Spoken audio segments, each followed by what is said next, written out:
Guys আজ আজ আপনাদেরকে দেখাবো এই যে নতুন নতুন আচারের দোকানদার ভাইয়ের কাছে আলছি। এই দেখেন অনেক সুন্দর সুন্দর আচার, যা দেখলে মেয়েদের জিভাতে পানি এসে যায়। আবার আপনি দেখবেন আপনার জিভাতে পানি আসবে। এই দেখেন অনেক প্রকার এখানে আচার আছে, আবার অনেক প্রকার যে বাদাম আছে। ভাই এই আচারের দাম কত করে ভাই একটু বলেন? এই যে এই শোনেন, দেখেন ভাইটা আচার বিক্রি করতেছে। 100 গ্রাম কত ভাইয়া? ভালো হবে না? 1 নম্বর আচার। আচার সহ এখানে আবার পেয়ারাও আছে অনেক। হ্যাঁ, পেয়ারা অনেক সুন্দর সুন্দর পেয়ারা। আনারস আছে 100 টাকা কেজি, যা অনেক সুন্দর আছে।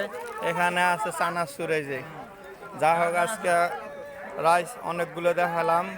এগুলো মেয়েদের প্রিয় খাবার আচার। যারা যারা ভালোবাসেন তারা লাইক কমেন্ট শেয়ার করে দিন।